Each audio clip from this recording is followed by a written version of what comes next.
E aí, mão na massa, tudo bem?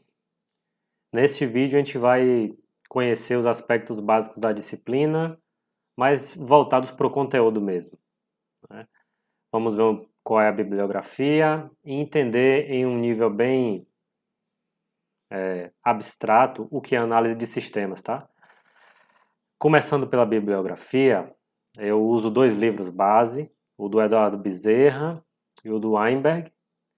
O do Eduardo Bezerra ele é um livro mais voltado para a linguagem que a gente vai utilizar como uma das bases da nossa disciplina, que toma uma boa parte do conteúdo, que é o ML. Então, o livro do Eduardo é bom porque ele traz uma boa noção de UML e como os analistas de sistemas devem utilizá-la para fazer suas modelagens. O livro do Weinberg, ele é um livro mais, como eu posso dizer, ele é um livro mais explicativo. Ele é um livro que traz pensamentos, traz ideias sobre como um analista de sistemas deve se portar perante os cenários de análise que ele tiver, tá? Então ele traz muitas experiências, aprendizados, dicas, e eu sempre cito algumas coisas que ele menciona no livro durante a disciplina. Eu acho um livro bem interessante para ser lido. Para quem gosta da área de software, de análise, seria bem legal, certo? Por que a gente está falando de análise de sistemas, né? Como uma disciplina, qual a importância dela? Antes de começar a falar sobre o que é análise, a gente precisa entender o contexto de desenvolvimento de software. Ao longo dos anos, principalmente da década de 90 para cá, foram surgindo novas linguagens, novas tecnologias, o hardware foi evoluindo bastante. E com essa demanda crescente, essa evolução crescente também, as necessidades de software acabaram ficando cada vez mais complexas. Então, esse gráfico ele mostra um comparativo de interações potenciais do software, ou seja, vamos considerar aqui, por exemplo, que um software que tenha três módulos ou componentes ou classes, etc., que se comuniquem entre si. As interações seriam a troca de mensagens ou de chamadas entre esses componentes, tá? Então, as interações potenciais dos softwares acabaram crescendo, né? Se não exponencialmente, no mínimo linearmente ao longo do tempo, tá?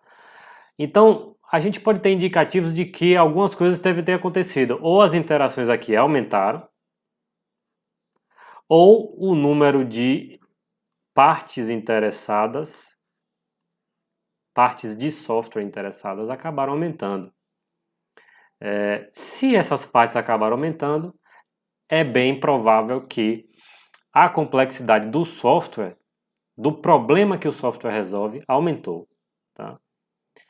Então, dada essa necessidade do aumento da complexidade do software, é que a gente precisa ter um cuidado melhor para entender qual o problema que ele vai resolver, porque não é mais um problema simples. Por exemplo, pega um problema mais antigo, né? Faça para mim um editor de texto. Será que você precisa de muito trabalho de entendimento, de analisar qual o problema, quais são as funcionalidades que devem ter, etc., para definir o que um editor de texto precisa fazer em termos de software? Aí agora vamos passar para o cenário do... Pega, por exemplo, o iFood. Eu gosto de utilizar esse exemplo. Essa startup de sucesso brasileira. O iFood, olha a complexidade do software que ele trabalha, a questão da quantidade de restaurantes que ele gerencia e os aspectos específicos de cada restaurante que tem que ser considerado dentro da plataforma, né? Não só os restaurantes, né, mas como é a questão do financeira. Financeira. Como é que a questão de qualidade do software do aplicativo deve ser disponibilizada? A questão do tempo de entrega, que deve ser mapeado em tempo real para todos os restaurantes que ele está trabalhando, dentre outras várias características que o iFood oferece. Então, será que é tão simples entender um ecossistema de negócio como o iFood tem? Então é por isso que a gente tem que cada vez mais saber como é que nós vamos analisar o problema que estamos lidando. Não só o problema, mas saber também analisar a solução para resolver aquele problema. Tá? Então existe uma necessidade de sentar, de haver técnicas que facilitem o entendimento, facilitem a decomposição de um problema maior em problemas menores, o velho princípio da computação de dividir para conquistar. Então, é por essa palavra mágica que nossa disciplina trabalha. Como é que nós vamos analisar o software? Vamos focar no problema, né? Eu havia mencionado aqui a questão do problema. Qual a relação entre um problema e um domínio? Vamos voltar aqui, por exemplo, do iFood. Né? O iFood está num domínio que eu vou dizer que seriam de aplicativos de entrega. Beleza? O que é que o domínio significa? O domínio, vamos tentar definir, caracterizar como o conjunto de todos os problemas de software que estão envolvidos dentro daquela área de negócios. Vou chamar de área de negócios para facilitar o nosso entendimento. Então, o iFood, ele tem um problema específico dele. A área de negócio que a gente está lidando aqui é o app de entrega. Então o iFood ele tem o problema dele, ele tem as necessidades dos clientes dele. Um outro aplicativo de entrega, vamos supor, teria um problema diferente. Um outro aplicativo poderia ter até uma parte de similaridade aqui com o iFood. O que é que eu quero dizer com isso?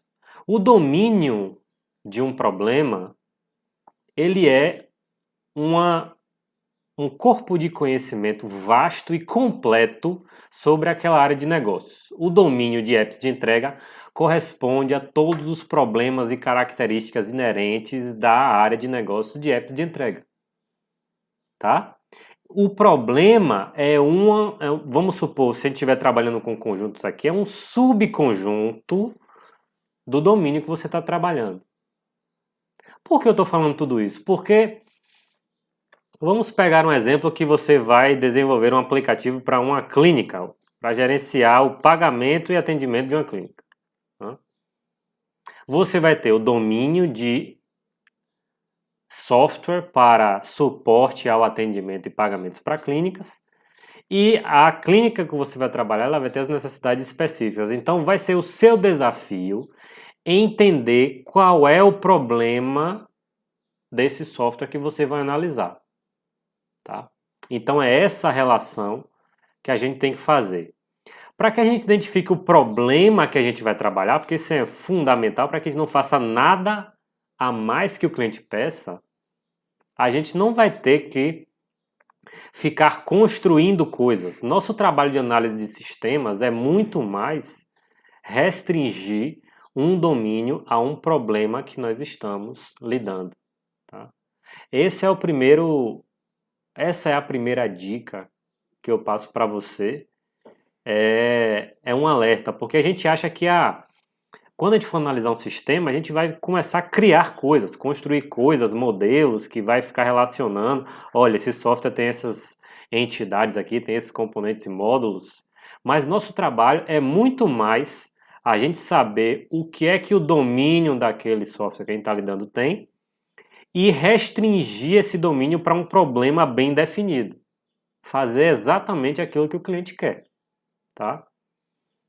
Então nós somos muito mais sintetistas do que construtores em si. Tá? Nosso trabalho é de síntese, de restringir coisas e não de construção. Vocês vão reparar que na disciplina a gente vai estar mais cortando arestas aqui do que aumentando o nosso escopo, tá? Então é essa a palavra que nos define. Analistas são sintetistas, sintetizadores, eu não sei, porque o Weinberg ele traz a definição em inglês, eu não sei qual é a mais apropriada para nosso idioma. Mas enfim, a palavra aqui é restringir, cortar, tá? Então, avaliando esse cenário de sintetista, eu tiro uma citação do Weinberg, que é uma dica, uma ironia necessária para que a gente consiga aprender bem nessa disciplina. Ele fala, olha, o sintetista que não aprende logo cedo a como ignorar 99% de tudo e produzir resultados úteis, nunca vai ser um sintetista bom retado. Isso é um aprendizado interessante, porque ele traz para a gente duas reflexões. Primeiro, que a gente tem que esquecer de tentar incorporar tudo nas nossas soluções. A gente tem que produzir apenas os resultados úteis para os nossos clientes. Tá? Então esse é o grande aprendizado que a gente traz dessa disciplina. O que é que se espera de você que vai estudar nessa disciplina? O que é que você vai aprender? Né? A gente tem que aprender primeiro a construir modelos. Modelos são formas de expressar o nosso entendimento perante a análise de um sistema. Então a gente vai fazer modelos, desenhos. Um modelo aqui, outro modelo cá e por aí vai. A gente vai ter que aprender a verificar esses modelos. Vai analisar um modelo e vai dizer, olha, isso aqui não cabe nesse modelo. Esse daqui tem uma relação com o de cá e esse com o de cá. Então a gente vai poder ajustar esses modelos, verificar o que está errado para consertar. E modificar esses modelos, que foi o que eu acabei de fazer. Tá? Além disso, a gente tem que aprender a relacionar os modelos um com o outro. Eu ainda não vi na minha carreira profissional um modelo que consiga traduzir todos os aspectos de um sistema. Modelos são peças complementares do quebra-cabeça que vão explicar aspectos diferentes que a gente queira modelar. Nem sempre a gente quer modelar todo o nosso sistema. Então, é necessário, primeiro, a gente saber escolher os modelos certos e, segundo, a gente poder relacionar, fazer com que esses modelos tenham uma harmonia de significado entre eles. Tá? Fazer com que, olha, se eu entendi que essa peça está aqui, essa daqui ela tem uma certa relação. Ela tem uma certa relação com o de cá. Então, entender esse tipo de relação vai ser importante durante a disciplina, tá? Uma dica que eu dou é que não fique presa a uma única técnica de modelagem, a uma única linguagem, etc. Aqui a gente vai aprender duas linguagens. Primeiro, uma é uma notação, né, que é chamada de BPMN, que é a notação para modelagem de processos de negócio. E a segunda é o ML, que é a linguagem de modelagem unificada. Essas são duas linguagens muito utilizadas no mercado, mas não são as únicas, tá? E nem não vão ser utilizadas para todos os cenários. Existem tipos de sistemas que se adaptam melhor a outros tipos de técnicas ou linguagens, certo? Então fique atento nisso. E a minha segunda dica é: pratique muito. Eu acho que você só aprende a ser um analista de sistemas, sai dessa disciplina com um bom aprendizado, se você fizer muitos modelos. Não se atenha apenas aos trabalhos, às releases que você vai ter que entregar, mas tente fazer as atividades que a gente passar aqui para que você tenha mais treinamento, tá? E além disso, além de você praticar, você tem que ser sempre crítico. Faça o modelo e tenha a crítica para dizer, olha, isso aqui não está legal, isso aqui também não está. E como você vai trabalhar em equipe dentro dessa disciplina, que você consiga criticar, mas convencer os seus colegas de que você está... o seu ponto de vista, ele faz mais sentido do que o que está posto naquele modelo no momento, tá? Então pratique, mas sempre com os olhos críticos. É assim que um analista bom ele vai para o mercado. Então, em linhas gerais, para a gente começar a finalizar aqui esse vídeo, uma citação do Weinberg novamente, que ele fala: os profissionais esquecem que eles estão trabalhando em um território pequeno e começam a imaginar que o território é o universo. Ou seja, a gente sempre tem muitas ideias para aquele software que a gente está querendo propor, para aquela solução que a gente propõe para o cliente. Mas no fim das contas, a gente não pode esquecer nunca que a gente está num território pequeno. Aquele software, por mais que ele tenha uma grande complexidade, ele é sempre muito menor do que o universo. Então não vamos querer encher esse território pequeno de coisas que são desnecessárias, tá? Nós, como sintetistas, temos que estar lá para definir o que é essencial e relevante para o cliente, e não aquilo que é irrelevante, tá? Ou algo que ele não pediu. É isso. No próximo vídeo, a gente continua com o assunto, tá? Até mais.